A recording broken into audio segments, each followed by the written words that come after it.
وہ کرے فضول خرچی، شوق سے کرے، لیکن اپنے پیسے سے کرے، وہ یوں ہمارا حق نہیں بیچ سکتا۔ بہنوں کا جائیداد میں حق ہوتا ہے جو جہیز دینے سے سلب نہیں ہو جاتا۔ جہیز گفٹ ہوتا ہے، جیسے بیٹی کو دیا جاتا ہے ویسے ہی بیٹوں کے نخرے ساری زندگی اٹھائے جاتے ہیں۔ وہ گفٹس ہوتے ہیں، حق نہیں۔ گفٹ دے یا نہ دے اس کی پوچھ نہیں ہے، حق ہی ہے۔ معید نے ہمارا حق مارا ہے۔ اس نے گلاس اٹھایا اور ایک ایک گھونٹ میں سارا پانی گھٹا گھٹ پی گئی۔ چہرہ ابھی تک سرخ تھا۔ میں تو آنا ہی نہیں چاہتی تھی، تم نے مجھے ایموشنل کر دیا تھا۔ ماہی کو بالآخر موقع مل گیا تھا۔ اس نے جواب نہیں دیا۔ وہ اگلا گلاس پینے لگی۔ اسے سانس لینے تھے، اسے خود کو پرسکون کرنا تھا، لیکن کنکھیوں سے اسے دکھائی دیا ہال کے داخلی حصے سے کچھ چلا آ رہا تھا۔ وہ اس کو بنا دیکھے بھی پہچانتی تھی۔ مانوس قدموں کی چاپ، مانوس پرفیوم، مانوس آواز۔ اف، ابھی نہیں، آج صبح نہیں۔ وہ ان کی میز کے قریب رکا۔ Hello 1 in 50۔ ماہی بے اختیار اٹھ کھڑی ہوئی۔ ماہر؟ یاسمین کے آفس کی کھڑکی کے باہر برستی بارش اب رک چکی تھی۔ شیشے ہنوز گیلے تھے۔ وہ تھرو کو شال کی طرح لپیٹے اسی طرح کاؤچ پہ بیٹھا تھا۔ سامنے میز پہ ان چھوا سینڈوچ رکھا تھا۔ تم مجھ سے ملنے کیوں گئے؟ وہ کرسی پہ بیٹھی، نوٹ بک گھٹنے پہ رکھے، اپنا سینڈوچ دانتوں سے کتر رہی تھی۔ کہا نا، مجھے ماں بینا نے بلایا تھا۔ ہماری ملاقات ایک عرصے سے پینڈنگ تھی، لیکن میں وہاں پہنچا تو… اس نے گہری سانس کھینچی۔ یوں لگتا تھا دونوں کی کسی بات پہ لڑائی ہوئی تھی۔ وہ غصے میں تھی اور میں نے اسے غصے میں بہت کم دیکھا ہے۔ اس نے رک کے تصحیح کی۔ بلکہ جب بھی دیکھا ہے مجھ پہ ہی غصہ ہوتے دیکھا ہے۔ وہ ہوٹل کی لابی سے گزر کے بریک فاسٹ روم تک آیا ہی تھا کہ وہ دونوں سامنے نظر آ گئیں۔ ایک میز پہ آمنے سامنے بیٹھی دونوں لڑکیوں کے چہرے گلابی پڑ رہے تھے۔ تیسری کرسی پیچھے دھکیلی گئی تھی، جیسے ابھی بھی کوئی اٹھ کے گیا ہو۔ مالا گردن پیچھے پھینکے پانی کا گلاس ہونٹوں سے لگائے ہوئے تھی۔ جب تک اس نے گلاس نیچے کیا وہ قریب پہنچ چکا تھا۔ Hello 1 in 50۔ مسکرا کے اس نے صرف اسے مخاطب کیا جس سے وہ ملنے آیا تھا۔ کنکھیوں سے وہ مالا کو چونکتے اور پھر ناپسندیدگی سے گہری سانس بھرتے دیکھ سکتا تھا۔ ماہر بے؟ ماہی سنبھل کے بدعقل مسکراتی اٹھ کھڑی ہوئی۔ آپ عین مقرر کردہ وقت پہ پہنچے، حالانکہ اس شہر کے لوگ وقت کے پابند نہیں ہیں۔ شکر ہے میں اس شہر کا نہیں ہوں۔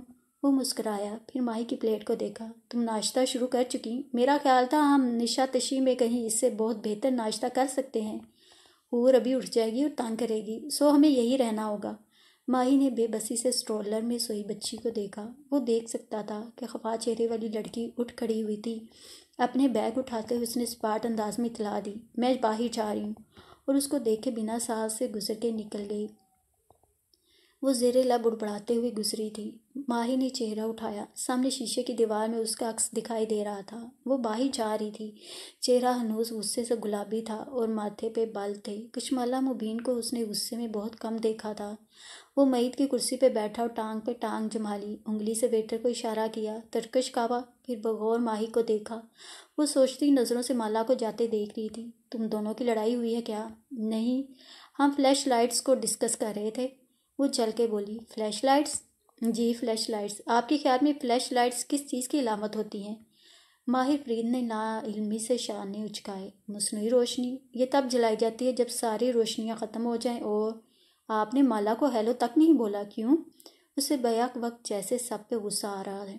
روز بولتا ہوں، کل ہم بیربل کی بیکری پہ ملے تھے، پرسوں میرے آفس میں، اور یہ سن کے مجھے لگا تھا آپ دونوں کے مسئلے ختم ہو گئے ہیں، لیکن پھر وہی آرکو ڈینس۔ ماہی جیسے اکتا گئی تھی۔ میں صرف… وہ کھنکارا جیسے الفاظ تلاش کیے، اس کو اوائڈ کرتا ہوں۔ اوائڈ؟ ماہی کی اسکین کرتی نظریں جیسے اس کے اندر اتر رہی تھیں۔ ماہر ہلکا سا مسکرایا۔ اس کے گال پہ زخم کا نشان تھا جو اب مستقل ہو چکا تھا۔ اس کا شوہر اس شہر میں ہے، میں نہیں چاہتا کہ میری وجہ سے ہم دونوں کے درمیان کوئی مسئلہ ہو۔ میرا شوہر اس شہر میں نہیں ہے، مگر آپ کی وجہ سے ہم دونوں کے درمیان کبھی مسئلہ نہیں ہوگا، کیونکہ اس کو مجھ پہ اعتبار ہے۔ آپ یہ کہنا چاہ رہے ہیں کہ زیاد کو مالا پہ اعتبار نہیں ہے، یا آپ ابھی تک زیاد کو ناپسند کرتے ہیں؟ ماہی فرید نے دونوں ہاتھ اٹھا لیے۔ واللہ زیاد کے بارے میں میری رائے بدل چکی ہے۔ اس کا انداز الجھا دینے والا تھا، لیکن خیر، ماہی نے سر جھٹکا۔ چھوڑیں، ہم بھی کیا باتیں لے کر بیٹھ گئے۔ میں تو آج تک آپ کا ٹھیک سے شکریہ بھی ادا نہیں کر سکی۔ فون پہ کئی دفعہ کر چکی ہو، ان فارمیلٹیز کی ضرورت نہیں ہے لڑکی۔ وہ مسکرایا۔ ویٹر اب اس کے قہوے کا ننھا سا کپ سامنے رکھ رہا تھا۔ آخری دفعہ جب ہم ملے اس روز جب میرا سرخ والٹ کھویا تھا، تب آپ مختلف تھے۔ میں خوف زدہ تھا، اب نہیں ہوں۔ میں نے خوف کو پیچھے چھوڑ دیا ہے، اور تم نے؟ اس نے بھاپ اڑاتا کپ اٹھایا۔ باپ کے پیچھے ماہی کا چھوٹے بالوں والا چہرہ دھندلا سا گیا۔ میرے خوف اب بھی وہی ہیں۔ ماہی اسٹرولر کو دیکھ رہی تھی۔ ماہر کی نگاہوں نے اس کا تعاقب کیا۔ اس کا خیال رکھنا بینا، میں حلال کا نہیں رکھ سکا۔ کوئی اداس سا نغمہ جیسے فضا میں گل سا گیا۔ ماہی نے سر ہلا دیا، پھر یاد آیا، آپ مجھ سے ملنا چاہتے تھے، لیکن پھر ہم اتنے مہینوں سے نہیں مل سکے۔ آپ نے کہا تھا آپ مل کے کچھ پوچھنا چاہتے ہیں۔ مجھے کسی نے کہا تھا کہ تم جانتی ہو کچھ۔ ماہر نے پیالی نیچے رکھ دی۔ کس نے؟ اس نے بہت دفعہ کا سوال دہرایا۔ ایک بوڑھے دوست نے۔ وہ مبہم سا مسکرایا۔ لیکن میں آپ کو فون پہ بتا چکی ہوں کہ میں سرکار نامی کسی آدمی کو نہیں جانتی، نہ میں نے زندگی میں کوئی اصل جادوگر دیکھا ہے۔ کیا آپ کو یقین ہے کہ آپ کے بوڑھے دوست نے آپ سے پورا سچ بولا تھا؟ مجھے یقین ہے۔ اس کا لہجہ کسی قسم کے شک سے پاک تھا۔ ماہی نے الجھ کے اس کو دیکھا۔ سوٹ اور ویسٹ میں ملبوس، ٹانگ پہ ٹانگ جمائے بیٹھا وہ پورے اعتماد سا آدمی انگوٹھے انگلی سے پیالی پکڑے بہت غور سے اسے دیکھ رہا تھا، جیسے کچھ پڑھنے کی کوشش کر رہا ہو۔ تم نے ایئرپورٹ پہ بتایا تھا کہ تم کسی سفر پہ جا رہی تھیں، راستے میں تمہیں کوئی ملا، کوئی سایہ، کوئی جادوگر، اس نے تم پہ پھونک ماری اور یاد ہے؟ ماہی نے جلدی سے بات کاٹی۔ وہ اس تکلیف دہ قصے کو مزید لمبا نہیں کرنا چاہتی تھی۔ شاید وہی سفر تھا جس میں ہم ملے تھے، کیونکہ کینیڈا پہنچنے کے کچھ دن بعد میرا مس کیریج ہو گیا تھا۔ کیا مجھ سے ملنے سے پہلے یا بعد میں تم کیسے انسان سے ملی جو شہر کے کاموں میں ملوث ہو سکتا تھا؟ نہیں، وہ پورے وثوق سے کہہ رہی تھی، میں کسی کریپی قسم کے بوڑھے آدمی سے نہیں ملی جو سر پہ نارنجی رومال باندھتا ہو۔ کبھی کبھی مجھے لگتا ہے کہ جیسے وہ جانتا ہے کہ تم کچھ جانتی ہو، اس لیے وہ تمہیں اور مجھے ملنے نہیں دینا چاہتا تھا۔ تم سے ملنے لاہور آ رہا تھا، لیکن پھر میرا ایکسیڈنٹ ہو گیا۔ بعد میں جب آیا تو ہمیں حلال کی لاش دکھائی گئی۔ میں تم سے ملے بغیر چلا گیا، لیکن میں کچھ نہیں جانتی۔ آپ بتائیں، آپ کیا جانتے ہیں اس کے بارے میں؟ اس نے سینے پہ بازو لپیٹ لیے اور پیچھے ہو کے بیٹھ گئی، جیسے وہ مسلسل ماہی فرید کے کٹہرے میں کھڑے ہو کے تنگ آ گئی تھی۔ میں نے اس کو ایک دفعہ دیکھا تھا خواب میں۔ وہ بوڑھا ہے، اس کے لمبے بال سفید ہیں، دبلا پتلا سانولا رنگ، نقوش ہلکے ہلکے سے یاد ہیں، سر پہ نارنجی رومال باندھتا ہے اور اس نے یاد کیا، ہاں، اس کے بازو پہ۔ حور نے ایک دم سے زور سے رونا شروع کیا، اتنی زور سے جیسے کچھ کاٹ گیا ہو۔ ماہی کرنٹ کھا کے اٹھی اور پریشانی سے اسٹرولر سے نکالا۔ وہ زور زور سے روئی جا رہی تھی۔ قسم سے کبھی کبھی تو دل چاہتا ہے اس کو واپس کراؤں۔ وہ بے بسی سے اب اسے کندھے سے لگائے چپ کروا رہی تھی۔ ماہر کو بھول گیا کہ وہ کیا کہہ رہا تھا۔ شاید کوئی چھوٹی تفصیل بتا رہا تھا، لیکن خیر، چھوٹی تفصیلات اہم نہیں تھیں۔ میں واقعی ایسے کسی آدمی کو نہیں جانتی ممار بے، اگر کچھ یاد آیا تو ضرور بتاؤں گی۔ حور کے رونے نے اس کی توجہ بانٹ لی تھی۔ ماہر مسکرا کے اٹھ کھڑا ہوا اور کلائی پہ بندھی گھڑی دیکھی جس پہ ایک میسج موصول ہوا تھا، مجھے بھی کہیں پہنچنا ہے، آپ رات ڈنر پہ آئیں گے؟ حور ابھی تک روئے جا رہی تھی اور ماہی کو اونچا بولنا پڑا تھا۔ آج فیملی ڈنر ہے؟ اسے یاد آیا، معید کو اس ملک کے لوگوں کا کلچر بہت پسند آ گیا ہے غالباً۔ وہ ماہی کا سوال نظر انداز کر گیا تھا۔ اس سے دیر ہو رہی تھی، اسے کہیں پہنچنا تھا۔ وہ ایک متوسط طبقے کی اپارٹمنٹ بلڈنگ تھی۔ سامنے پارک بنا تھا اور دوسری طرف دکانیں اور ریسٹوران تھے۔ سڑک کنارے ایک سفید چھت والی نیلی کار کھڑی تھی جس کی ڈرائیونگ سیٹ پہ بیٹھا فربی سا آدمی چیٹوز کا بڑا سا پیکٹ کھول رہا تھا۔ دفتر فرنٹ ڈور کھلا، آدمی کا ہاتھ فوراً جیب کی طرف گیا، لیکن پھر کندھے ڈھیلے ہوئے برا سا منہ بنا کے ماہر کو دیکھا جو اندر بیٹھ رہا تھا۔ اگر قومسار چنگیز نے ہم دونوں کو ساتھ دیکھ لیا تو کیا سوچے گا ماہر بے؟ یہی کہ میں اپنا پیسہ تم جیسے آدمی کو اس لیے دیتا ہوں تاکہ تم مجھے پولیس اسٹیشن کے اندر ہونے والے معاملات سے باخبر رکھو، لیکن تم… ناپسندیدگی سے پیکٹ کو دیکھا جسے وہ 3 انگلیوں میں بہت سے چیٹوز بھر کے نکال رہا تھا۔ بے پرواہی سے شانے اچکائے۔ کم از کم میں نے آپ کو بروقت اطلاع کر دی، چنگیز بے نے ابھی تک نہیں بتایا؟ ماہر جواب دیے بنا سوچتی نظروں سے اپارٹمنٹ بلڈنگ کو دیکھے گیا۔ غالب نواز یہاں رہتا ہے؟ عمارت میں داخلے کا ایک ہی راستہ ہے، وہ تھانے سے سیدھا گھر آیا ہے اور کل سے باہر نہیں نکلا۔ وہ خوفزدہ ہے؟ وہ بڑبڑایا۔ اگر میرے دوست نے اسے رہا نہ کیا ہوتا تو ہم اس کے بارے میں مزید جان سکتے تھے۔ آپ کا دوست آپ کو جھوٹی گواہی کے اثرات سے بچا رہا تھا ماہر بے، اور تم نے کیا کچھ معلوم کیا ہے اب تک؟ اس نے ناپسندیدگی سے اس افیسر کو دیکھا جو سادہ حلیے میں بھی پہچانا جا رہا تھا۔ پولیس ڈیوٹی میں سب سے بورنگ کام اسٹیک آؤٹ ہوتا ہے، وہ منہ بسور کے بتانے لگا۔ اس کی پولیس آفیسر گرل فرینڈ ملک سے باہر ہے، 3 دن بعد آئے گی، وہ دونوں جلد شادی کرنے والے ہیں، اور سسپنس بھرا وقفہ دیا، اور وہ کیٹو ڈائٹ پہ ہے۔ پھر پرجوش انداز میں سامنے ایک سٹور کی طرف اشارہ کیا۔ دن میں 2 دفعہ آرگینک فوڈ اسٹور سے اس کے کیٹو لنچ باکسز اس عمارت میں ڈیلیور ہوتے ہیں۔ اور تمہیں کیسے معلوم وہ شادی کرنے والا ہے؟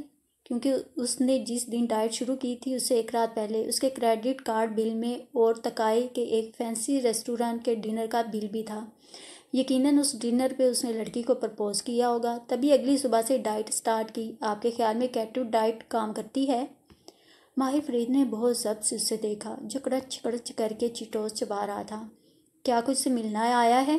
ابھی تک تو نہیں۔ افیسر نے ایک ٹیبلٹ اسکرین کی طرف اشارہ کیا جہاں ایک اپارٹمنٹ کے دروازے کے باہر کا منظر دکھائی دے رہا تھا۔ دروازہ بند تھا۔ شاباش، تم ٹی وی دیکھو۔ اس نے تن سے اس کا کندھا تھپکا اور باہر نکل گیا۔ اس سے پہلے کہ وہ اسے روک پاتا، ماہر فرید اپارٹمنٹ بلڈنگ کے اندر داخل ہو چکا تھا۔ لفٹ سے وہ مطلوبہ فلور پہ اترا تو غالب نواز کے اپارٹمنٹ کے باہر ایک ڈیلیوری بوائے جھک کے لنچ باکس رکھ رہا تھا۔ ماہر ستون کی اوٹ میں ہو گیا۔ ڈیلیوری بوائے نے گھنٹی بجائی اور خود آگے بڑھ گیا۔ دفتر دروازہ کھلا۔ غالب نواز نے احتیاط سے سر نکالا، دائیں بائیں دیکھا۔ گردن میں تعویذ کا سیاہ دھاگا دکھائی دیا تھا۔ پھر دروازہ مکمل کھولا اور جھک کے لنچ باکس اٹھایا۔ 2 بوٹ قریب آتے دکھائی دیے۔ وہ چونک کے سیدھا ہوا۔ سامنے ماہر فرید کھڑا تھا۔ اس کے ماتھے پہ بل پڑے۔ میں تمہیں نہیں جانتا، نہ میں نے تمہیں ٹکر ماری تھی۔ اگر تم مجھے یوں ہراس کرو گے تو میں تمہارے خلاف پولیس میں شکایت کروں گا۔ غصے سے اس نے دروازہ بند کرنے کی کوشش کی، لیکن ماہر نے تیزی سے اپنا بوٹ درمیان میں دے دیا۔ کیا دروازہ توڑو گے؟ توڑ دیتا اگر میری ٹانگ مکمل طور پہ صحت یاب ہو چکی ہوتی۔ وہ جیبوں میں ہاتھ ڈالے بوٹ دروازے میں پھنسائے کھڑا تھا، بالکل پرسکون۔ آواز بھی نارمل تھی۔ کیا چاہتے ہو؟ وہ بھی دروازہ اسی طرح پکڑے کھڑا تھا۔ ادھر ماہر بوٹ نکالے اور ادھر وہ دروازہ بند کرے۔ تم خوفزدہ ہو کیونکہ تم نے اس شہر میں ایک زندگی تعمیر کی ہے، لیکن تمہارا سرکار تمہیں ایسا نہیں کرنے دے گا۔ وہ مسکرایا۔ وہ تمہیں یہ ملک چھوڑ کے کہیں گم ہو جانے کے لیے کہے گا، شاید کہہ چکا ہے، اور اس کی اندھی عقیدت میں تم ایسا ہی کرو گے، لیکن کیا تم اس ملک سے دور جا کے خوش رہو گے؟ ایسا کچھ نہیں ہے۔ میں تمہیں جیل میں نہیں ڈالنا چاہتا غالب نواز، میں صرف چاہتا ہوں کہ تم سچ بولو۔ مجھے صرف اس کا نام بتا دو، اپنی لڑائی میں خود لڑ لوں گا۔ غالب نواز آنکھوں میں بہت سی تپش لیے اسے دیکھے گیا۔ بولا کچھ نہیں۔ وہ ایک عام سا جادوگر ہے، اس کے پاس جنات ہیں، انسان نہیں۔ انسان زیادہ خوف زدہ کرنے والی مخلوق ہے۔ اس کے جنات سے ڈرنا چھوڑ دو، مجھ سے سچ بول دو، میں تمہیں سرکار سے بچا سکتا ہوں۔ اس نے اپنا بوٹ پیچھے کر لیا۔ اب وہ درد کرنے لگا تھا۔ کوئی کسی کو نہیں بچا سکتا ماہر بے، وہ چبا چبا کے بولا۔ دروازہ زور سے بند کر دیا۔ پہلے لاک لگایا، پھر ڈبل بولٹ، پھر چٹکنی۔ وہ سوگواریت سے مسکرا دیا۔ وہ جنات سے خوف زدہ تھا۔ اس نے افسوس سے سر جھٹکا اور لفٹ کی جانب بڑھ گیا۔ معید نے بہت مایوس کیا ہے مالا، رامین افسوس سے کہہ رہی تھی۔ وہ دونوں واپس صوفوں پہ آن بیٹھی تھیں اور چائے کے مگ ہاتھوں میں پکڑ رکھے تھے۔ خود میرے اپنے ماموں نے میری امی کا حق۔ اس کی زبان کو بریک لگ گئے۔ مالا کا چہرہ دیکھ کر سنبھلی۔ سوری، ہم آپ کی کہانی سننے کے لیے جمع ہوئے ہیں۔ وہ اب مزید ان کاغذوں کے بارے میں نہیں پوچھ رہی تھی جو لاؤنج کی میز پہ بکھرے ہوئے تھے۔ وہ مالا کے بتانے کی منتظر تھی۔ کیا معید کی اس حرکت کے بعد آپ نے شادی اٹینڈ کی؟ کشمالہ صوفے پہ پیر اوپر کیے بیٹھی تھی۔ اس سوال پہ مگ رکھنے کو جھکی تو ڈھیلا جوڑا کھل گیا۔ تمہارے خیال میں مالا نے کیا کیا ہوگا؟ اس نے دونوں ہاتھوں سے بالوں کو سمیٹا اور بے رحمی سے کس کے پونی میں باندھا۔ انداز میں گیلا سا تھا یا اپنے لیے طنز۔ کمرے کی کھڑکیوں سے باہر اترتی شام دکھائی دے رہی تھی۔ مالا پہلے ہی دستک پہ اٹھ کھڑی ہوئی جبکہ ماہر ڈٹائی سے بیٹھی رہی۔ وہ جانتی تھی باہر کون ہوگا۔ سوری۔ چوکھٹ پہ کھڑے معید نے سر اٹھا کے اسے دیکھا، پھر پیچھے بیٹھی ماہی کو۔ میں نے غلط کیا باغ بیچ کر، مجھے ایسا نہیں کرنا چاہیے تھا۔ I am sorry. مالا نے اس بات میں سر ہلا دیا۔ میں کچھ عرصے میں تم لوگوں کے حصے کی رقم تمہیں لوٹا دوں گا۔ اب تم دونوں نیچے آ جاؤ پلیز، میرے لیے فیملی ڈنر ہے اور سب پہنچ چکے ہیں۔ آخر میں اضافہ کیا، تقریباً۔ تمہارے خیال میں وہ سچ میں شرمندہ ہے؟ اس کے جاتے ہی ماہی شروع ہو گئی۔ نہیں، اور نہ ہی وہ کبھی شرمندہ ہوگا، لیکن اس وقت ہمارے پاس اس کو معاف کرنے کے سوا کوئی آپشن بھی نہیں ہے۔ بہنوں کے پاس ہوتا بھی نہیں ہے، ان کو ساری عمر بھائیوں کی ضرورت رہتی ہے۔ سو اپنا موڈ درست کرو، نیچے چلو۔ زیاد کو نہیں پتہ چلنا چاہیے کہ ہم بہن بھائی کے درمیان کیا چل رہا ہے۔ ان کے ہوٹل سے ایک گلی چھوڑ کے ایک فائن ڈائن بنا تھا جس کے ایک ہال کمرے میں ڈنر کا اہتمام کیا گیا تھا۔ میز پہ اونچی موم بتیاں جل رہی تھیں۔ ایک طرف معید اور شف ساتھ ساتھ بیٹھے تھے۔ ماہی نے اسے دیکھتے ہی زیر لب کم وقت پلاسٹک کہا تھا کہ مالا نے جوتے سے اس کا پیر دبایا۔ زیاد خاموشی سے اپنی جگہ براجمان تھا، اس سے دیکھ کے اٹھا نہیں، بس شکایتی انداز میں گھڑی کو دیکھا، جیسے کہہ رہا ہو اتنی دیر لگا دی۔ وہ دو دن کی خوش خلقی کے بعد زیاد سلطان کی ازلی تلخی اور بوریت واپس آ چکی تھی۔ اس کے دل کو دھکا سا لگا، کیا یہ اس کی فطرت تھی یا کبیرہ تائی کے جادو تھے؟ ماہی نے سب سے پہلے سربراہی کرسی میں قبضہ جمایا۔ اب وہ یوں بیٹھی تھی کہ ایک ہاتھ میں مالا اور زیاد تھے اور دوسرے پہ معید اور شفق۔ یہ 6 افراد کی ڈائننگ ٹیبل تھی اور ماہی کی سیٹ کی دوسری سربراہی کرسی ہنوز خالی تھی۔ معید نے کہا تھا سب پہنچ گئے تھے تقریباً۔ وہ مینو کارڈ پہ سر جھکائے ہوئے تھی جب تقریباً کی چاپ سنائی دی۔ اسے معلوم تھا وہ مدعو تھا، یہ نہیں معلوم تھا کہ وہ آ جائے گا۔ نگاہ اٹھا کے دیکھا اور حلق میں کڑواہٹ گھل گئی۔ ماہر فرید سامنے سے چلا آ رہا تھا، سفید شرٹ پہ بھوری ڈنر جیکٹ، جینز اور سفید جوکرز۔ مسکرا کے معید سے مسافے کے لیے ہاتھ بڑھایا، جو اسے دیکھتے ہی اٹھ کھڑا ہوا۔ مجھے لگا تم نہیں آؤ گے۔ معید واقعی اس کا ممنون تھا۔ فیملی ڈنر میں کیسے مس کر سکتا ہوں، بالخصوص زیاد صاحب سے ملاقات کا موقع۔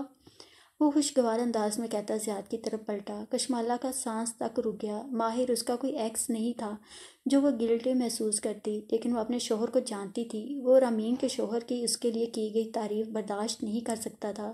ماہر کی موجودگی میں اس کو کتنا غیر آرام دہ کر دے گی۔ اف، اس نے فکر مندی سے زیاد کا چہرہ دیکھا۔ باہر سرد رات گہری ہو رہی تھی، لیکن آفس میں جلتے زرد لیمپ اور ہیٹر کی گرمائش ماحول کو آرام دہ بنا رہے تھے۔ اس کا سینڈوچ ابھی تک میز پہ انچھوا رکھا تھا۔ اس لیے تم اس جمعہ تھراپی پہ نہیں آئے، تم اس ڈنر پہ چلے گئے جہاں جانا ہی نہیں چاہتے تھے، کیوں؟ وہ نوٹ پیڈ پہ کچھ لکھتے ہوئے پوچھ رہی تھی۔ مجھے غصہ تھا زیاد پر، کشمالہ پر، خود اپنے آپ پر، یا شاید میں اپنے دشمن کے قریب رہنا چاہتا تھا۔ اس نے سر جھکا کے انگلیاں بالوں میں پھنسا لی۔ اور قریب رہ کے تمہیں کیا معلوم ہوا؟ کیف، رائٹ؟ زیاد سلطان خوشگوار حیرت سے کھڑا ہوا۔ کشمالہ کی ساری فکر مندی ایک دم الجھن میں بدل گئی۔ تم یہاں کیسے؟ وہ ماہر فرید کو دیکھ کے جیسے بہت حیران ہوا تھا۔ ماہر دھیرے سے ہنس دیا۔ شکر ہے میں تمہیں یاد ہوں۔ دونوں میں سے کسی نے مسافے کے لیے ہاتھ نہیں بڑھایا۔ ماہر نے دوسری سربراہی کرسی کھینچی اور اپنے مخصوص انداز میں بیٹھا تو وہ معید اور زیاد واپس بیٹھے۔ کیا مالا نے میرا تعارف نہیں کروایا؟ اس نے پہلی دفعہ اسے دیکھا۔ وہ بند گلے والی سبز لمبی قمیض پہنے ہوئے تھی اور ایک کندھے پہ کامدار شال تھی، کانوں میں جھمکے تھے۔ پکارے جانے پہ شکایتی نگاہ اٹھا کے اسے دیکھا۔ یہ کیف نہیں، ماہر فرید ہے، وہ جیسے جبراً بولی تھی۔ ایک اندیکھا سا احساس تھا جو فضا میں تناؤ پیدا کر رہا تھا۔ شاید یہ اسے محسوس ہو رہا تھا۔ بتایا تھا نا، یہ ایک بزنس مین ہے اور کسی وجہ سے میری ملازمت کرتے تھے۔ بہت دلچسپ۔ تمہیں یاد ہوگا میں نے کہا تھا کہ کیف وہ نہیں جو نظر آتا ہے۔ زیاد محفوظ ہوا تھا اور جیسے حیران بھی۔ مالا نے پہلو بدلا۔ زیاد کا غیر آرام دہ نہ ہونا اس کو مزید غیر آرام دہ کر رہا تھا۔ کاش میں بھی تمہارے بارے میں سر محفل یہ کہہ سکوں زیاد۔ وہ مسکرایا تھا۔ معید اور شفق آپس میں مینیو ڈسکس کرنے لگے۔ مالا نے بھی خود کو مکمل طور پہ مینیو کی کتاب میں گم کر لیا تھا۔ البتہ ماہی بہور زیاد سلطان اور ماہر فرید کے چہروں کو دیکھ رہی تھی۔ وہ بظاہر مسکرا رہے تھے، لیکن کچھ تھا جو غلط تھا۔ سو کس قسم کا کاروبار ہے تمہارا؟ زیاد کے انداز میں تجسس تھا۔ ماہر کی کرسی اس کی کرسی سے 90 درجے کے اینگل پہ تھی۔ وہ اس کے بالکل قریب تھا، پھر بھی اس نے کرسی کا رخ مزید ماہر کی طرف موڑ لیا، جیسے اسے صرف اس سے بات کرنے میں دلچسپی ہو۔ میں آرکیٹیکٹ ہوں۔ وہ بہت ضبط سے مسکرایا۔ میں نے تمہارا انسٹا دیکھا تھا شفق، بہت پیاری فیڈ تھی تمہاری۔ ماہر کھنکاری تو سب اس طرح متوجہ ہوئے۔ مالا نے سکون کی سانس خارج کی۔ کچھ تھا اس کے اندر جو نہیں چاہتا تھا کہ زیاد اور ماہر آپس میں بات کریں یا کسی بھی وجہ سے زیاد کا موڈ خراب ہو۔ تھینک یو، شفق مسکرائی۔ اس کا انگریزی کا لہجہ برطانوی تھا۔ دنیا کتنی چھوٹی ہے، تمہارے اور میرے فالوورز میں ایک مشترکہ دوست نکل آئی، مالا کی کلاس فیلو۔ شفق کی مسکراہٹ پھیکی ہوئی۔ اچھا، اتفاق سے آج میری اس سے بات ہوئی۔ وہ مجھے بتا رہی تھی کہ تم لوگ اندرون لاہور کے علاقے کرشن نگر سے ہو، تمہارا بچپن وہیں گزرا ہے، اسکولنگ بھی وہیں ہوئی۔ شفق کی رنگت ایسے فاق ہوئی جیسے اس نے کوئی جن دیکھ لیا ہو۔ نہیں، وہاں تو میرا دودھیال رہتا تھا، ہم تو ڈیفینس، ہاں یاد آیا، ڈیفینس میں تم لوگ 2 سال پہلے شفٹ ہوئے، اس سے پہلے اچھرا میں کافی سال رہے ہو۔ انگلینڈ میں تم ایک ایکسچینج پروگرام میں 2 ہفتے کے لیے گئی تھی، مگر ایکسنٹ اچھا ہے تمہارا۔ ماہی بہت معصومیت سے تعریف کر رہی تھی۔ پتہ نہیں آپ کس کی فرینڈ کی بات کر رہی ہیں؟ شفق نے جیسے جھرجھری لی۔ اور وہ یہ بھی کہہ رہی تھی کہ تمہارے دادا کو فوت ہوئے 3-4 سال ہو گئے ہیں، تمہارے گھر والے ترکی پہنچ گئے یا ابھی دادا کی برسی پہ ہیں؟ معید نے بے بسی سے ماہی کو گھورا۔ اس نے مسکرا کے شانے اچکا دیے۔ اصل میں یہ مینیو دیکھ کے مجھے اپنا 4 سدہ والا باغ یاد آ رہا تھا۔ شفق بدیق مسکرائی اور ایک دم چہرے کا رخ ماہر کی طرف موڑ دیا۔ آپ کی کیا کہانی ہے؟ موہت بتا رہے تھے کہ آپ ان کے ڈرائیور تھے۔ ایک دم سب کی توجہ اس طرف مبذول ہو گئی۔ ماہی کے ماتھے کے بال واپس آنے لگے۔ تھا نہیں، بنا ہوا تھا۔ موہت ایک دم جیسے بہت شرمندہ ہوا۔ تمہارا نام کیا ہے؟ ماہی نے بھی رخ اس کی طرف موڑا۔ اس کے انداز میں نرمی تھی۔ فروا شفق، عموماً سب مجھے شفق کہتے ہیں۔ میرے دادا بھائی کرشن نگر سے تھے۔ شفق بہت غریب تھے، اندرون لاہور میں پلے بڑے۔ وہ ٹیک لگائے ٹانگ پہ ٹانگ جمائے بیٹھا کہہ رہا تھا۔ چند دہائیاں قبل وہ انگلینڈ آئے تھے اور یہاں کپڑے کا کاروبار شروع کیا تھا، ایک سٹال سے۔ میرے والد نے اس سٹال کو آگے بڑھایا۔ میرا بچپن انگلینڈ کی مارکیٹس میں کپڑا بیچتے گزرا ہے۔ وہ مسکرا کے کہہ رہا تھا۔ ایک دم ڈائننگ ٹیبل پہ سناٹا چھا گیا۔ وہ چونکہ اسے دیکھنے لگی اور وہ شفق کی طرف دیکھ رہا تھا۔ چہرے پہ ایک اداس سی مسکراہٹ تھی۔ وہ اس کے گال پہ سبز زخم کا نشان دیکھ سکتی تھی۔ پھر میرے والد نے ترقی کی کیونکہ لوگ ان کا اعتبار کرتے تھے، ان کے پاس امانتیں رکھواتے تھے، پیسے، بانڈ، زیور۔ ان کے سچ پہ کوئی شک نہیں کر سکتا تھا۔ انہوں نے ایک سٹال سے دکان اور دکان سے ویئر ہاؤس بنایا اور پھر ہم ریئل اسٹیٹ کے بزنس میں آ گئے اور اس بزنس سے ہم نے ترقی کی۔ 3 سال پہلے میں UK چھوڑ کے استنبول آ گیا تھا، تب سے یہی ہوں۔ ٹیبل پہ سناٹا چھا گیا، سب خاموش تھے۔ تبھی زیاد کھنکارا۔ وہ اس حصے کے بارے میں پوچھ رہی جب تم دھوکہ دہی سے کشمالہ کے ڈرائیور بنے ہوئے تھے۔ ماہر نے بے اختیار زیاد کو دیکھا۔ وہ مسکرا رہا تھا، بہت سادگی سے۔ میری ایک بہن تھی۔ شفق خود سے توجہ ہٹنے پہ خوش تھی۔ وہ توجہ سے بظاہر سننے لگی۔ اس کا نام حلال ہے، وہ کھو گئی تھی۔ کسی نے مجھے کہا کہ اگر میں لاہور چلا جاؤں تو شاید اسے ڈھونڈ لوں۔ مجھے ایک کور چاہیے تھا، سو میں ان کے گھر کا ڈرائیور بن گیا۔ کیسے کھوئی تھی وہ؟ ضیاء سلطان نے افسوس سے پوچھا۔ ماہ فرید نے بہت ضبط سے گہری سانس اندر کھینچی۔ یوں ہی اچانک ایک دن وہ غائب ہو گئی۔ اس کی مسکراہٹ اب غائب ہو چکی تھی۔ وہ اس سے زیادہ مسکرانے کی اداکاری نہیں کر سکتا تھا۔ اور اس وقت تم کہاں تھے؟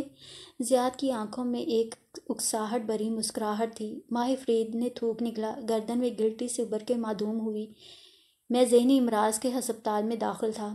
ایک تناؤ بھرا سناٹا سارے پہ چھا گیا۔ وہ گمسم سی ماہر کو دیکھ رہی تھی اور وہ زیاد کو۔ یعنی تمہاری بہن اس لیے کھوئی کیونکہ تم نے اسے اکیلا چھوڑ دیا تھا؟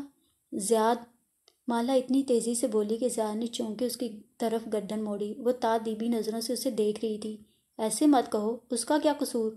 اس نے خود کو کہتے سنا۔ زیاد لمحے بھر کے لیے کچھ کہہ نہ سکا۔ ماہ فرید بھی اپنی جگہ ساکت رہ گیا تھا۔ سوری، میرا یہ مطلب نہیں، تم درست کہہ رہے ہو، اس میں میرا ہی قصور تھا اور میں اس کی سزا بھگت رہا ہوں۔ وہ سنبھل کے پھیکا سا مسکرایا۔ I am sorry. زیاد جیسے پشیمان ہوا۔ مالا سر جھٹکے مینیو کارڈ کی طرف متوجہ ہو گئی۔ موہت کھنکارا، لیکن کوئی اس کی طرف متوجہ نہ تھا۔ ویٹر بار بار چکر لگا رہے تھے۔ اس سے پہلے کہ موہت آرڈر دینے کا کہتا، زیاد پھر سے کھنکارا۔ کس نے اغوا کیا تھا تمہاری بہن کو؟ انداز میں تشویش تھی اور آنکھوں میں مسکراتا ہوا چیلنج تھا۔ ماہ فرید کی میز پہ رکھی مٹھی بھینچ گئی۔ مالا نے ناخوشی سے پہلو بدلا، جیسے یہ گفتگو اس کے اعصاب کو بوجھل کیے ہوئے تھی۔ ایک جادوگر نے۔ موہت مینیو کارڈ کے لیے اٹھ کے کاؤنٹر تک چلا گیا۔ یہ طے تھا کہ اسے خود ہی آرڈر کرنا تھا۔ جادوگر؟ زیاد نے ابرو تعجب سے اٹھائے۔ تم اس دور میں بھی جادو پہ یقین رکھتے ہو؟ شفق قدرے متحیر نظر آئی، البتہ مالا نے برہمی سے زیاد کو دیکھا، کچھ کہنے کے لیے لب کھولے، پھر بھینچ لیے۔ وہ دوسری دفعہ اپنے شوہر کے سامنے اس کی حمایت نہیں کرنا چاہتی تھی۔ ہاں، کیا تم نہیں رکھتے؟ رکھتا ہوں، لیکن جادوگر لوگوں کو اغوا تو نہیں کرتے۔ اس نے جیسے جرجری لی۔ جادو بہت سے اقسام کے ہوتے ہیں زیاد بے۔ وہ ہاتھ باہم پھنسائے آگے ہوا اور غور سے زیاد کا چہرہ دیکھا۔ سحر مرض، سحر اسود، سحر عشق۔ بہت طنز سے آخری لفظ بولا۔ سحر عشق؟ کشمالہ مبین کی آنکھوں میں ناسمجھی ابھری، لیکن ماہر اسے دیکھ نہیں رہا تھا، وہ زیاد کو دیکھ رہا تھا، جس کے چہرے کے اطمینان میں ذرہ برابر بھی فرق نہ آیا تھا۔ انٹرسٹنگ۔ سحر عشق کیا ہوتا ہے؟ زیاد نے مالا کے جیسے تعجب سے پوچھا۔ ساتھ کچھ اور بھی تھا اس کی آنکھوں میں، کچھ مذاق اڑاتا ہوا، کچھ ایسا جسے صرف ماہر سمجھ سکتا تھا۔ جب مرد کسی عورت کو حاصل نہیں کر سکتے تو اس پر سحر عشق کرتے ہیں۔ عموماً یہ وہ مرد کرتے ہیں جن کو اپنی شکل و صورت کا کمپلیکس ہوتا ہے۔ سحر عشق کے ذریعے وہ اپنی محبوبہ کو خوبصورت نظر آتے ہیں۔ وہ چبا چبا کے ایک لفظ کہہ رہا تھا۔ وہ ابرو اکٹھے کیے چمبے سے اسے دیکھ رہی تھی۔ کیا واقعی ایسے کوئی کسی کو اپنا سکتا ہے؟ ضیاء سلطان سب سے زیادہ حیران تھا، ہمیشہ کے لیے نہیں، کیونکہ جب سحر اترتا ہے تو اسی عورت کو وہ شخص بھیڑیا یا کسی بد شکل جانور کے روپ میں نظر آتا ہے۔ کہتے ہوئے اس نے مینیو اٹھا لیا۔ یہ طے تھا کہ وہ زیاد کے اطمینان میں ہلکا سا بھی فرق ڈالنے سے قاصر تھا۔ اس نے نہیں دیکھا کہ کشمالہ مبین یک ٹک اسے دیکھ رہی تھی، بے یقینی سے، بنا پلک جھپکائے۔ اس کے لب آدھے کھلے تھے، جیسے کوئی مجسمہ ہو۔ معید واپس آ چکا تھا اور اس نے بھیڑیے کا لفظ سن لیا تھا۔ کیا ہم کسی اچھے موضوع پہ بات کر سکتے ہیں؟ اس نے اکتا کے استدعا کی، جیسے کہ اسلام میں بہنوں کے حقوق۔ ماہر نے معصومیت سے پلکیں جھپکائیں۔ مالا نے سر جھٹکا۔ کوئی ٹرانس سا ٹوٹا۔ کیا وہ ماہر کو نہیں جانتی؟ وہ اس کے دماغ میں داخل ہونے کی کوشش کر رہا ہے۔ یہ موضوع بھی کم دلچسپ نہیں تھا۔ ضیاء سلطان اس موضوع کو چھوڑنا نہیں چاہتا تھا۔ میں اس جادوگر کے بارے میں سننا چاہوں گا۔ ریلی؟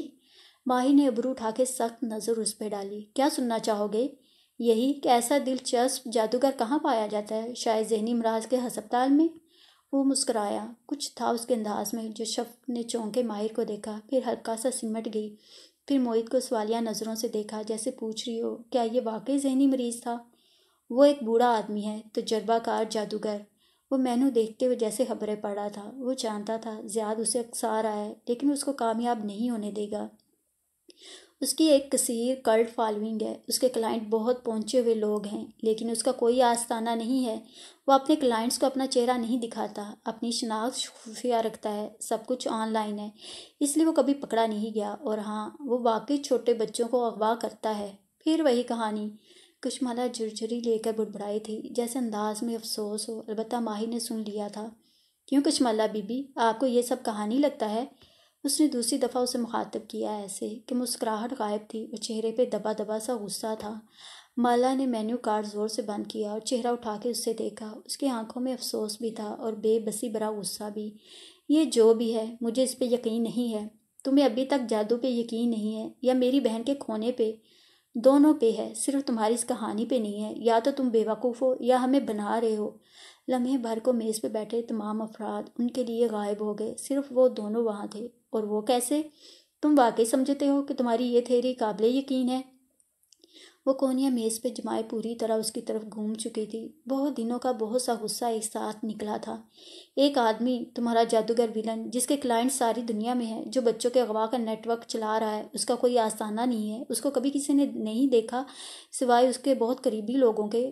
وہ طنز اور افسوس سے کہہ رہی تھی۔ ضیاء سلطان پیچھے ہو کے محفوظ سا یہ گفتگو سن رہا تھا۔ تمہارے خیال میں کوئی جادوگر اتنا طاقتور نہیں ہو سکتا؟ وہ اسی طرح افسوس سے اسے دیکھے گی۔ جانتے ہو دنیا کے سب سے بڑے کلٹ لیڈرز کی پہچان کیا ہوتی ہے؟ اب کہ وہ بولی تو اس کا لہجہ دھیما تھا۔ وہ سب نارسسٹ مرد ہوتے ہیں جن کی انا ان کو اکساتی ہے کہ وہ اپنے گرد اپنے فالورز اکٹھے کریں۔ ایک جادوگر جو اتنا طاقتور ہو، یہ نہیں ہو سکتا کہ اس کا کوئی آستانہ نہ ہو جہاں وہ اپنے فالورز کو اکٹھا کر کے ان کی عقیدت دے کر اپنی ایگو کو ایندھن نہ فراہم کرتا ہو۔ مردوں کی انا ان کو گمنام لیڈر بننے کی اجازت نہیں دیتی۔ میں نے آج تک ایسا آدمی نہیں دیکھا جو اتنا طاقتور ہو کے بھی خود کو چھپائے رکھے۔ کہتے ہوئے مالا نے بوتل کا ڈھکن کھولا اور اسے گلاس میں انڈیلا۔ اس لیے یا تو تم ہمیں بیوقوف سمجھ کے کہانی دہراتے رہتے ہو یا پھر… گلاس اٹھا کے شانے اچکائے۔ تمہارا جادوگر کوئی عورت ہے؟ ایک لمحے کے لیے میز پہ سناٹا چھا گیا، کیونکہ کوئی مرد اتنا بڑا کلٹ لیڈر ہو کے گمنام نہیں رہ سکتا۔ عورت رہ سکتی ہے۔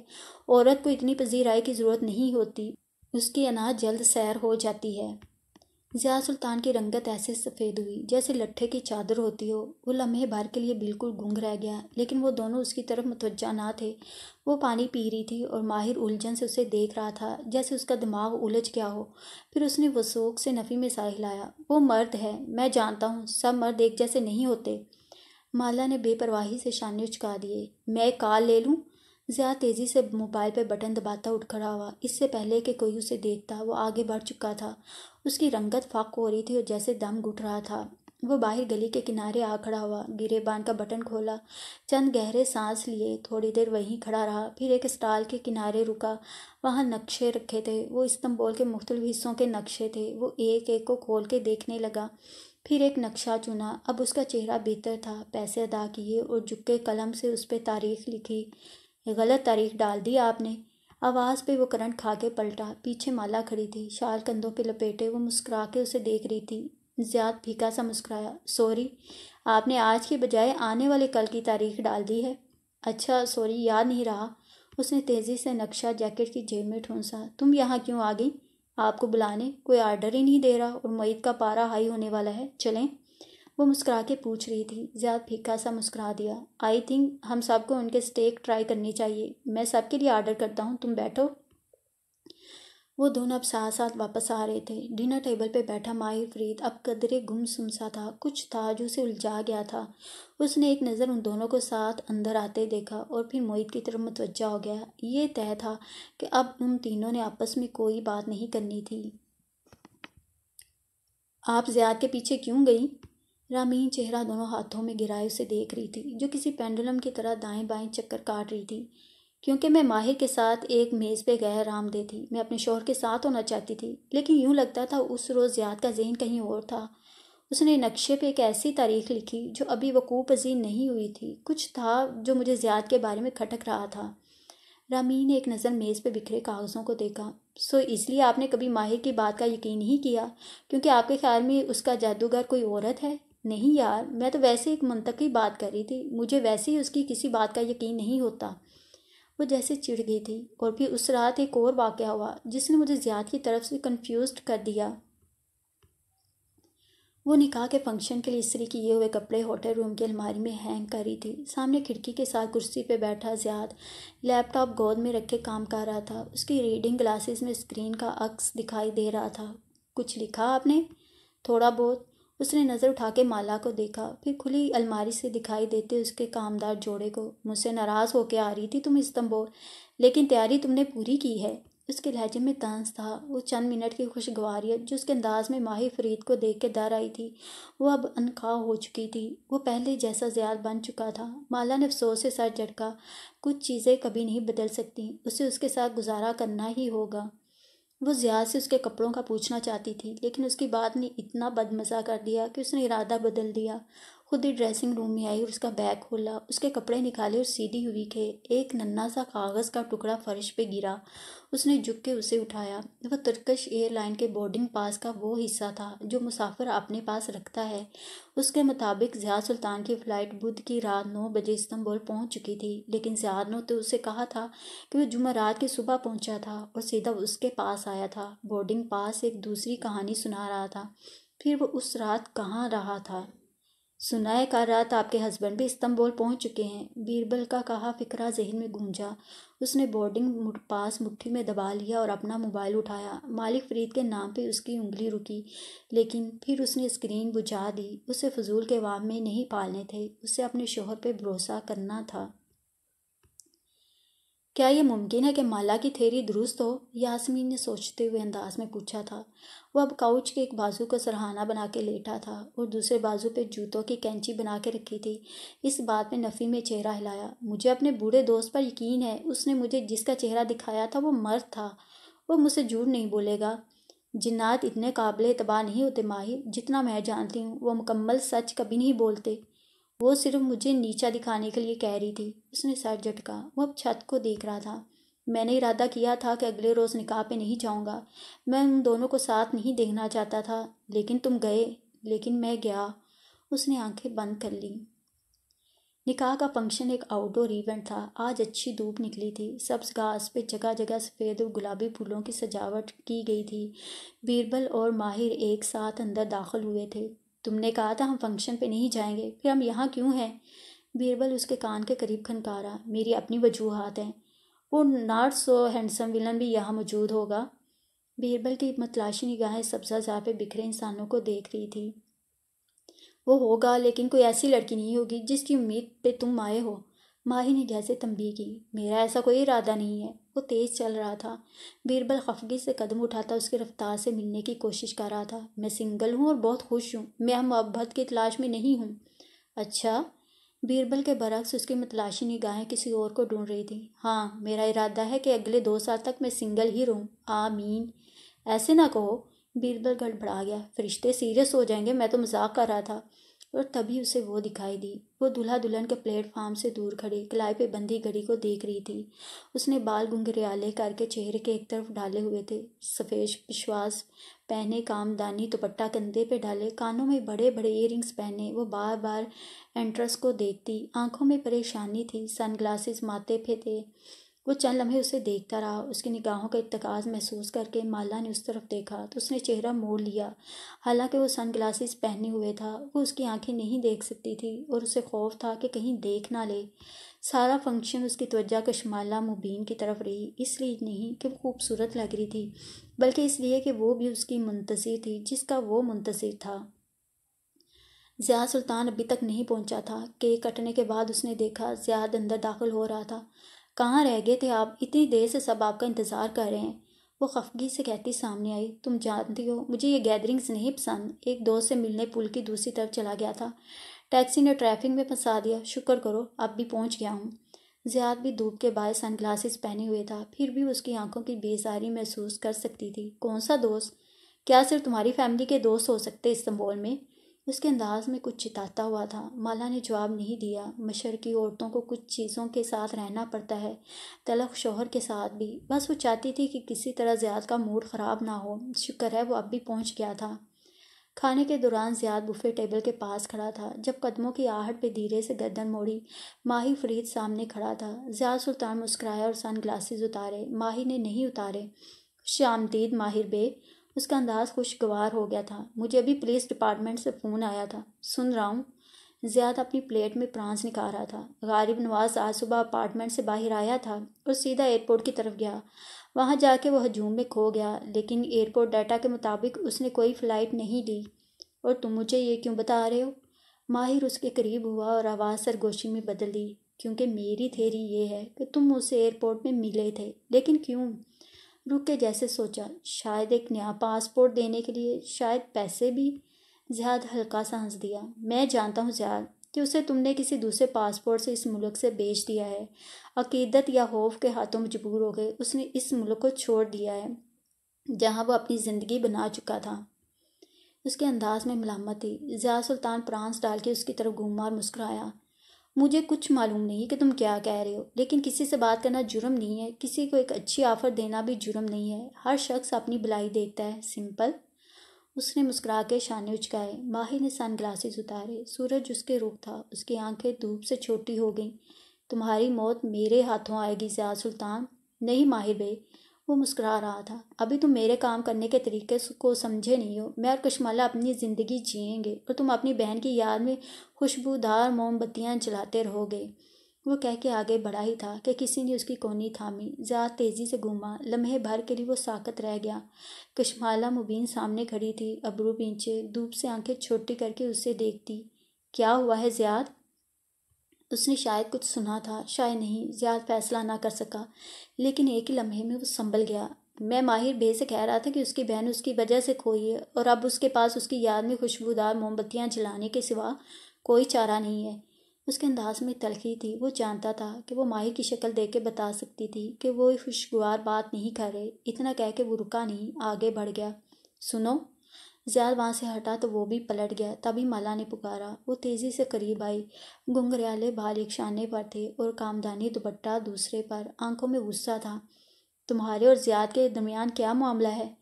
وہ اس کے عین مقابل آ کے رک گئی۔ دھوپ اس کے رخ تھی، اس کی آنکھیں چندیا رہی تھیں۔ آج وہ ایک طرف نہیں ہوا، جہاں تھا کھڑا رہا۔ اسے اس کی چھاؤں کی ضرورت نہ تھی۔ مجھے نہیں معلوم تم کیا کہہ رہی ہو۔ تم دونوں ایک دوسرے کو جانتے ہو، مجھے ہمیشہ سے یہ لگتا تھا، لیکن تم دونوں اس بات کو کیوں چھپا رہے ہو؟ میں نہیں جانتی۔ تم سبرینا کے باز تھے اور وہ سبرینا کا منگیتر۔ وہ چند لمحے اسے دیکھے گیا، پھر بے نیازی سے شانے اچکا دیے۔ کہا نا مجھے نہیں معلوم تم کیا کہہ رہی ہو۔ تم چاہتے کیا ہو؟ وہ جیسے زچ ہوئی۔ ماہی نے گہری سانس لی۔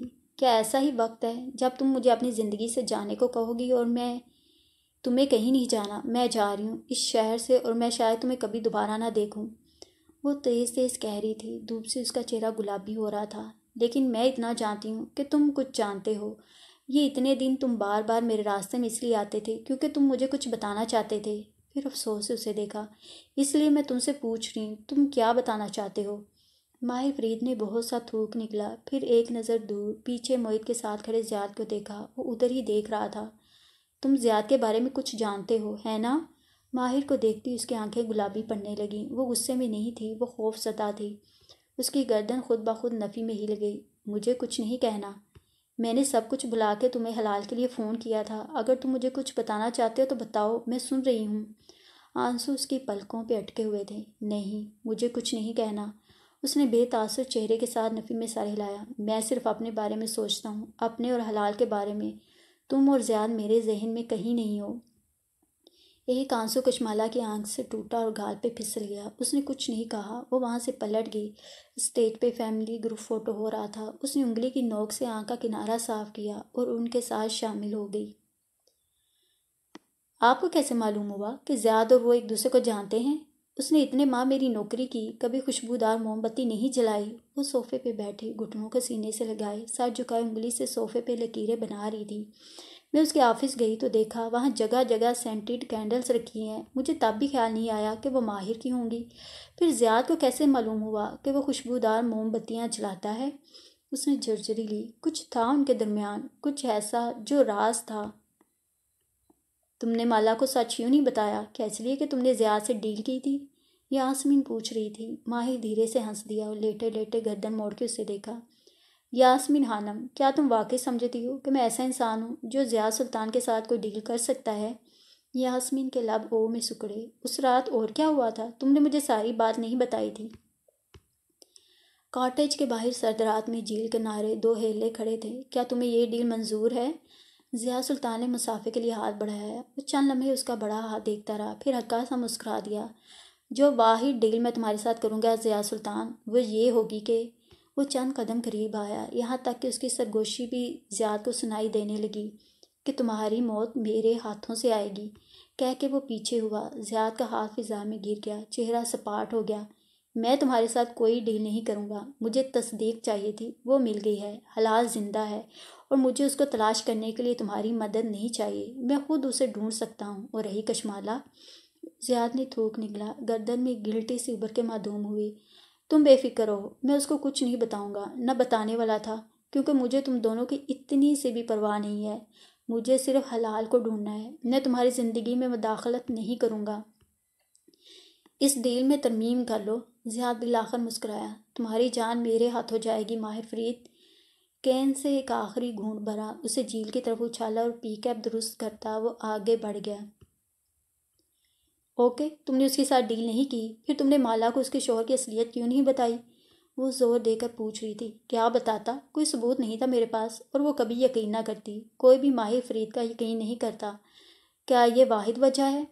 ماہر نے آنکھیں بند کر لی۔ وہ دونوں چند لمحے آفس میں چھائی خاموشی سنتے رہے۔ میں غلط تھا جب میں نے کہا کہ میں چاہتا ہوں کہ وہ اس کو چھوڑ کے میرے پاس واپس آ جائے۔ میں غلط تھا یاسمین، میں ایسا نہیں چاہتا۔ میں نے اسے دیکھا تھا ڈنر پہ، اس کی آنکھیں اپنے شوہر کو دیکھ کے چمکتی تھیں۔ یہ سحر نہیں ہے، کوئی سحر ایسا نہیں کر سکتا۔ وہ خوشی کی خواہش تھی، وہ اس کے ساتھ خوش رہنا چاہتی تھی۔ میں اس کی زندگی خراب نہیں کر سکتا۔ میں نے اسے نہیں روکا، جانے دیا۔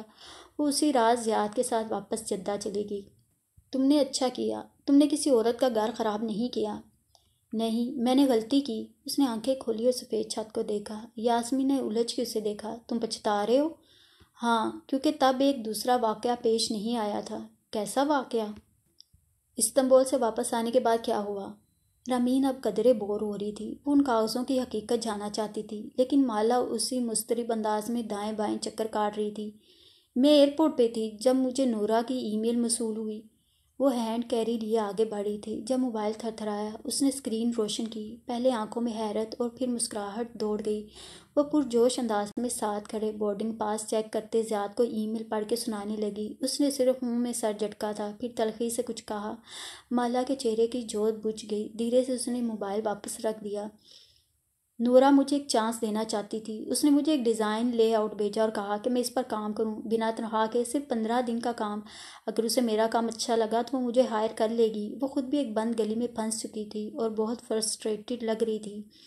زیاد نے حسب معمول وہی کہا جو وہ ہمیشہ کہتا تھا، چھوٹا سا طنز جو بیوی کا سارا جوش بجھا دے۔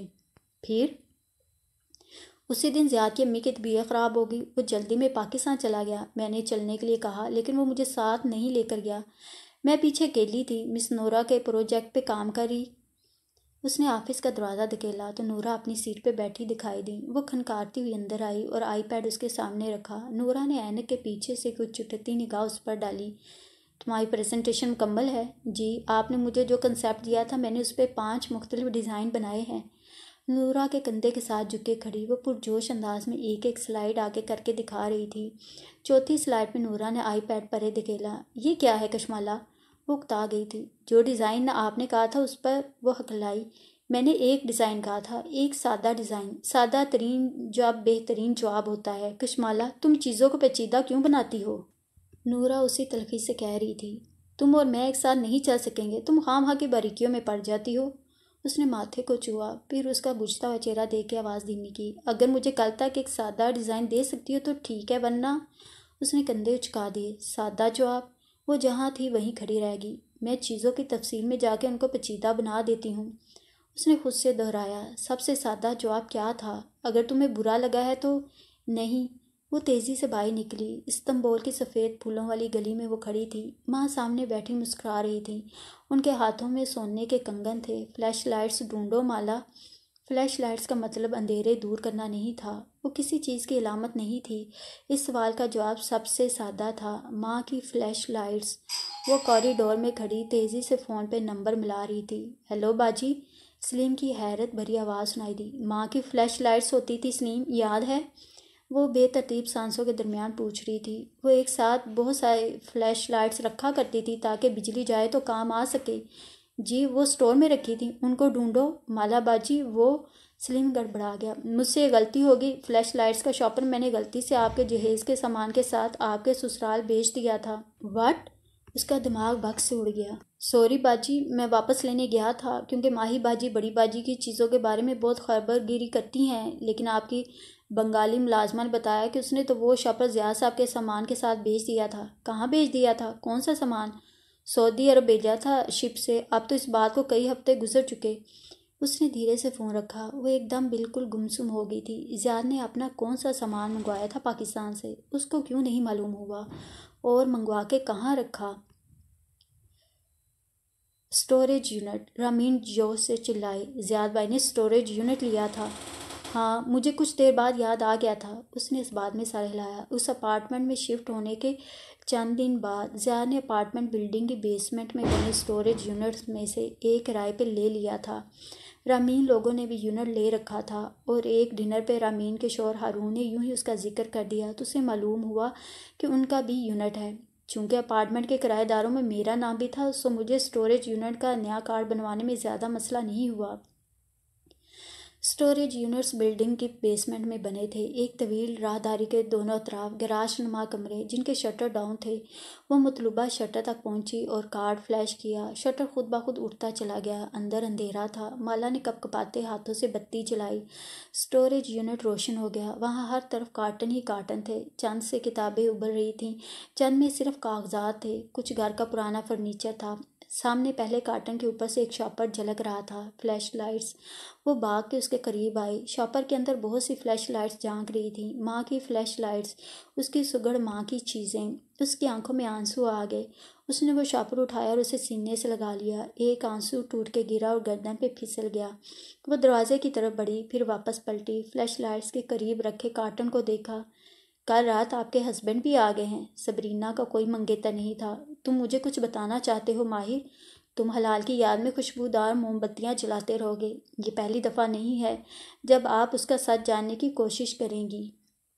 بہت سی آوازوں نے ایک ساتھ حملہ کیا۔ کشمالہ مبین چند لمحے وہی کھڑی رہی، پھر اس نے فلیش لائٹس ایک طرف رکھیں اور آگے بڑھی۔ آج یا کبھی نہیں۔ اس نے کپ کپاتے ہاتھوں سے وہ کارٹن کھولا۔ اندر بہت سے رول شدہ نقشے تھے۔ سب سے اوپر وہی نقشہ تھا جو زیاد سلطان نے ڈنر والی رات خریدا تھا۔ مالا نے نقشہ کھولا۔ وہ استنبول کے علاقے بیشکتاش کا نقشہ تھا۔ اس صبح بیشکتاش میں بنی اپارٹمنٹ بلڈنگ کے قدموں میں کھڑے ایک کارٹ سے وہ فربا پولیس افیسر کافی خرید رہا تھا جب اس کے چہرے کے زاویے بگڑے۔ سامنے سے ماہی فرید آتا دکھائی دے رہا تھا۔ تم ابھی تک اس کے گھر کے باہر کیا کر رہے ہو؟ کومسار بے کا حکم ہے، شاید وہ واپس آئے۔ افیسر نے دوسرے ہاتھ میں پکڑے ڈونٹ سے ایک بائٹ لی۔ پولیس والے اور ان کے ڈونٹس، ماہر نے افسوس سے اسے دیکھا۔ وہ اب تک ملک کیا اس بر اعظم سے بھی دور جا چکا ہوگا۔ قومسار بے سے کہو اس کے گھر کی تلاشی لیں۔ نہ ماہر بے، میں بنا وارنٹ کے کسی کے گھر میں داخل نہیں ہوں گا۔ اپنی موٹی گردن دائیں بائیں لائی اور کار کی طرف بڑھ گیا۔ وہ اس کے پیچھے آیا۔ کار میں بیٹھتے ہوئے آفیسر کہہ رہا تھا، میں یہاں صرف کارروائی پوری کر رہا ہوں۔ آج میں رپورٹ لکھوں گا کہ غالب نواز غائب ہو چکا ہے، اور بس۔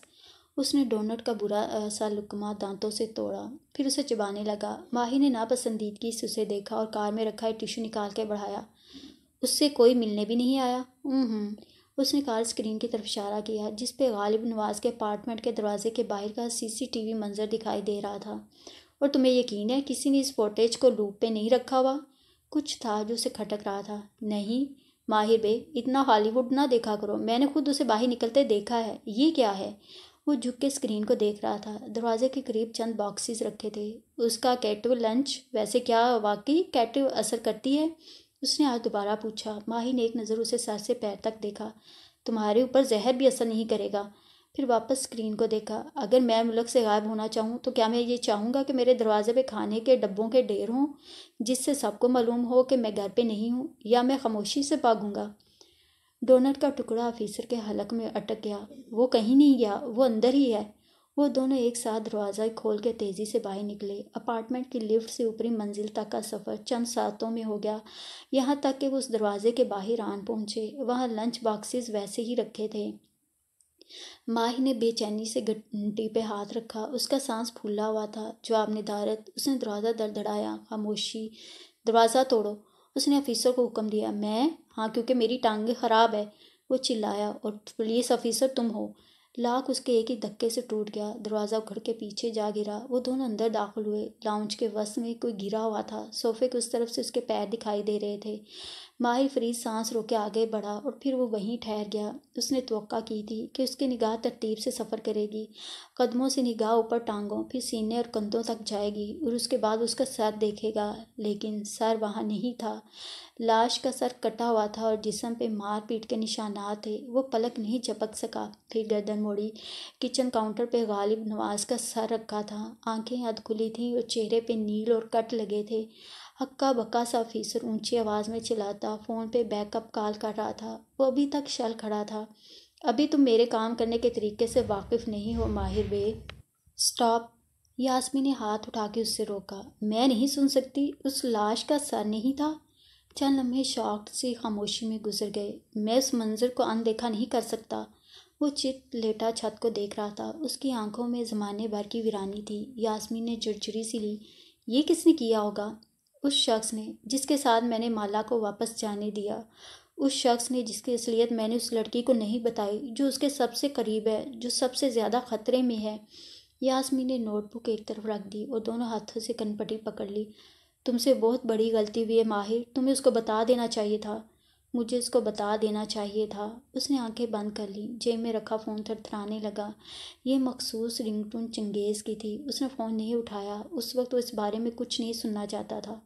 تم اب بھی اس کو کال کر سکتے ہو۔ یاسمین کی آواز کسی کنویں سے آتی سنائی دے رہی تھی۔ کشمالہ نے دوسرا نقشہ اٹھایا۔ اس پہ چند ہفتے قبل کی تاریخ تھی۔ تیسرا نقشہ 2 ماہ پہلے کی۔ کارٹن کے آخری نقشے پہ 5 سال پہلے کی تاریخ درج تھی۔ رامین تحیر سے اپنے سامنے پھیلے کاغذ دیکھ رہی تھی۔ زیاد بھائی نقشے کیوں اکٹھے کرتے ہیں؟ میں پوری رات یہی سوچتی رہی۔ پھر مجھے یاد آیا ایک دفعہ کیف نے مجھے کہا تھا کہ نمبرز جھوٹ نہیں بولتے۔ نمبرز؟ تاریخیں؟ وہ ایک ایک کر کے کاغذ اس کو دکھانے لگی۔ ہر نقشے پہ ایک تاریخ ہے۔ میں نے ان تاریخوں کو سرچ کرنا شروع کیا۔ لاؤنج اندھیر تھا اور وہ لیپ ٹاپ گود میں رکھے بیٹھی تھی۔ ارد گرد کاغذ بکھرے ہوئے تھے اور وہ ایک ایک سے تاریخ پڑھتی کچھ ٹائپ کر رہی تھی۔ چہرے پہ بار بار مایوسی پھیلتی۔ شروع میں کچھ نہیں ملا۔ ان تاریخوں میں کچھ بھی مشترک چیز نہیں ہوئی تھی۔ پھر وہ بیٹھے بیٹھے سو گئی۔ جب فون بجا، مالا چونکے سیدھی ہوئی۔ لاؤنج اندھیر تھا اور اس کے گرد کاغذ پھیلے تھے۔ اس نے نیند سے بھری آنکھوں سے موبائل دیکھا۔ اگلے ہی لمحے آنکھیں پوری کھل گئیں۔ میں نے بیشکتاش کے علاقے کی تمام نیوز کو گوگل الرٹ پہ لگا رکھا تھا۔ صبح مجھے ایک ایسی نیوز ملی جو میں بتا نہیں سکتی، صرف دکھا سکتی ہوں۔ اس نے آئی پیڈ رامین کے سامنے کیا۔ اگلے ہی لمحے رامین تیزی سے اچھلی۔ وہاں ایک سر کٹی لاش کی تصویر تھی۔ اس تاریخ پہ بشکتاش میں ایک غالب نواز آدمی کا قتل ہوا تھا، اپنے اپارٹمنٹ میں۔ اس کا سر تن سے جدا تھا اور اس پہ تشدد کیا گیا تھا۔ خبر میں یہ بھی لکھا تھا کہ یہ آدمی ماہی فرید نامی آرکیٹیکٹ پہ قاتلانہ حملے کے لیے زیر تفتیش تھا۔ وہ رامین کو دیکھتے ہوئے کہہ رہی تھی جیسے خواب میں بوریو، مالا۔ رامین کی آنکھیں پھٹی کی پھٹی رہ گئیں۔ لیکن قتل تو ہر روز کہیں بھی ہو سکتے ہیں۔ میں نے بھی یہی سوچا تھا، لیکن زیاد کو ایک دن سے پہلے وہ تاریخ معلوم تھی جس پہ کسی نے اس انداز میں قتل ہونا تھا۔ اس کی آنکھیں گلابی پڑ رہی تھیں۔ میں نے ان تمام تاریخوں کو دوبارہ سرچ کیا۔ وہ 12 تاریخیں تھیں، یورپ اور مڈل ایسٹ کے مختلف شہروں کے نقشوں پہ لکھی 12 تاریخیں، لیکن اس دفعہ میں نے تاریخوں کے ساتھ قتل کا لفظ بھی لکھا۔ رامین کا سانس رک گیا۔ ہر تاریخ پہ قتل ہوا تھا، ایسے کہ لاش کا سر تن سے جدا تھا۔ اس کی آنکھوں سے آنسو گر رہے تھے اور رامین کچھ کہہ نہیں پا رہی تھی۔ سادہ جواب سب سے درست جواب ہوتا ہے رامین۔ زیاد نے جاب اس لیے چھوڑی کیونکہ جاب اس کا صرف ایک کور تھا۔ وہ رائٹر بھی نہیں ہے۔ مجھے نہیں معلوم کیوں، لیکن مجھے لگتا ہے وہ کچھ بھی نہیں لکھتا۔ رائٹرز کو ویزے آسانی سے مل جاتے ہیں، اسی لیے اس نے اپنی جعلی شناخت بنا رکھی ہے۔ آپ کا مطلب ہے کہ زیاد، میرا شوہر زیاد، ایک اساسین ہے، ایک رائے کا قاتل؟ اس نے انگلی سے سینے پہ دستک دی۔ آنکھوں سے آنسو بہہ رہے تھے۔ میں نے ایک قاتل سے شادی کی ہے رامین، ایک سائیکوپیتھ قاتل سے۔ اس کی آنکھوں میں بے یقینی تھی، خوف تھا۔ اس کا رنگ سفید پڑا تھا۔ میں نے جس شخص سے شادی کی ہے وہ ایک قاتل ہے۔ رامین بالکل گنگ تھی۔ میں اس دنیا کی سب سے بے وقوف عورت ہوں۔ اس نے بال دونوں ہاتھوں میں پکڑ کے سر نیچے گرا دیا۔ اسی لمحے باہر گھنٹی بجی، پھر دروازہ کھڑکا۔ کشمالہ، دروازہ کھولو۔ ضیاء سلطان کی آواز سنائی دی۔ وہ دونوں کرنٹ کھا کے اٹھیں۔ رامین کی گود سے سارے نقشے گر گئے۔ مالا نے خوف سے دروازے کو دیکھا، پھر لاؤنج میں پھیلائے پلندے کو۔ کشمالہ! وہ دروازہ بچا رہا تھا اور کشمالہ مبین کا سانس رکنے لگا۔ اسے پہلی دفعہ معلوم ہوا تھا کہ خوف کیا ہوتا ہے۔ 4 سال قبل شمس ایک بینچ پہ بیٹھا تھا اور سامنے چلتی ٹریفک دیکھ رہا تھا۔ کچھ سوچ کے اس نے موبائل کان سے لگایا۔ صبرینا نے میرے ماہر کے گھر جانے پہ بھی پابندی لگا دی ہے۔ وہ اس کو کسی عالم کے پاس لے کر جاتی ہے جو اس کا علاج کر رہا ہے۔ اگر ایسا ہوا تو میں کبھی اس کاروبار پہ قبضہ نہیں کر سکوں گا۔ یہ وہی لڑکی ہے نا جس نے آصف کو آزاد کروا دیا تھا؟ جی سرکار۔ وہ ہچکچایا۔ آپ نے ایک دفعہ بتایا تھا کہ آپ کے پاس صرف جنات نہیں انسان بھی ہوتے ہیں، ایسے کرائے کے قاتل جو دنیا میں کہیں بھی کسی کو بھی جا کے مار سکتے ہیں۔ شمس نے کہنا شروع کیا۔ ہم کچھ کرتے ہیں۔ میں اس کام کی منہ مانگی قیمت دوں گا۔ نگینہ بیگم نے مسکرا کے فون رکھا اور دوسرا موبائل اٹھا کے کال ملائی۔ جی امی، زیاد کا مصروف سا جواب سنائی دیا۔ میرے پاس تمہارے لیے ایک کام ہے۔ شیور، نام، ایڈریس اور تصویر۔ 3 لفظ کہہ کے اس نے کال کاٹ دی تھی۔ میں نہیں جانتا میں خود کو کیسے معاف کروں گا۔ میرے پاس موقع تھا، میں اسے بتا سکتا تھا۔ وہ چت لیٹا چھت کو دیکھتے ہوئے کہہ رہا تھا۔ میں معید یا ماہی کو بتا سکتا تھا، لیکن میں نے سوچا سحر عشق ہی صحیح، وہ اتنا برا نہیں ہوگا، کچھ تو اچھا ہوگا اس میں۔ وہ اسے محبت کرتا ہوگا، شاید وہ اس کو خوش رکھ سکے۔ میں نے اسے جانے دیا، میں نے اسے اپنے سامنے ایک قاتل کے ساتھ جانے دیا۔ یاسمین اب خاموشی سے نوٹس لکھ رہی تھی۔ وہ استنبول نینی کے پیچھے نہیں آیا تھا، وہ غالب نواز کو مارنے آیا تھا، وہ ہر سراغ بند کرنے آیا تھا۔ وہ سرکار کا صرف کلائنٹ نہیں ہے، وہ اس کا ذاتی اسیسن ہے جو اس کے کہنے پہ لوگوں کو مار دیتا ہے۔ جو کام جو وہ جنات سے نہیں کروا سکتا وہ انسان سے کرواتا ہے۔ ایک بات میں سمجھ نہیں سکی، یاسمین کی سوچتی ہوئی آواز سنائی دی۔ تمہاری ساری کتھا میں ضیاء سلطان سب سے پرسکون نظر آیا ہے، حالانکہ اس کو وہ نہیں ملا جس کے لیے وہ اس کاٹیج میں آیا تھا۔ کیا تمہارے ساتھ ڈیل؟ وہ اس ڈیل کے لیے آیا تھا، لیکن جب تم نے اسے انکار کر دیا تو بھی وہ پرسکون تھا، کیوں؟ اسی پل ڈور بیل کی آواز نے یاسمین کو چونکا دیا۔ Excuse me. وہ قدرے حیرت سے اٹھی۔ ماہی نے برا نہیں منایا، اسی طرح چت لیٹا رہا۔ یاسمین باہر چلی گئی۔ اس کی واپسی چند لمحوں بعد ہوئی۔ ماہر! چنگیز کی آواز پہ وہ چونکا، پھر تیزی سے سیدھا ہو کے بیٹھا، چہرے پہ ناگواری دوڑی۔ تم یہاں کیوں ہو؟ تم میری کال اٹینڈ نہیں کر رہے تھے؟ اس کے چہرے پہ کچھ تھا جو نارمل نہیں تھا، لہجے کی تکان، آنکھوں کا شکوہ۔ ماہر کی نظر پیچھے گئی۔ اس کے ساتھ 2 پولیس اہلکار بھی تھے۔ ضیاء سلطان کا غالب نواز کے اپارٹمنٹ میں جانے کا کوئی ٹریس نہیں ملا، البتہ چنگیز ملامت بھری نظروں سے دیکھ رہا تھا۔ ماہر بے اختیار کھڑا ہوا۔ تم ابھی میرے کام کرنے کے طریقے سے واقف نہیں ہو۔ البتہ اس کے اپارٹمنٹ میں کچھ چیزیں ملی ہیں جن پہ تمہارے فنگر پرنٹس ہیں ماہر، چنگیز پڑھ کے سنا رہا تھا۔ ایک سوڈا کا کین۔ کاٹیج میں زیاد نے دستانے والے ہاتھ سے سوڈا کا کین اس کی طرف اچھالا۔ اس نے تھام کے ساتھ رکھ دیا۔ ایک لائٹر؟ مجھے اور تمہیں چند باتیں کرنی ہیں ضیاء سلطان، وہ کہتے ہوئے موم بتی جلا رہا تھا۔ پھر اس نے لائٹر ایک طرف ڈال دیا۔ ایک اسٹیک کانٹے والی چھری جس پہ مقتول کا خون ہے، ہمیں اس ریسٹورانٹ کے اسٹیکس ٹرائی کرنی چاہیے، میں آرڈر کرتا ہوں۔ اور ایک نیپکن جس میں تمہارا ڈی این اے ہے۔ وہ ڈنر کے بعد نیپکن سے لب تھپ تھپا کے اٹھا اور معید اور شفق کو الوداع کہنے لگا۔ اس کے علاوہ سی سی ٹی وی فوٹیج کے مطابق تم غالب نواز کے اپارٹمنٹ گئے تھے اور دروازے میں اپنا بوٹ اڑا کے تم نے زبردستی اس سے بات کرنے کی کوشش کی تھی۔ وٹ؟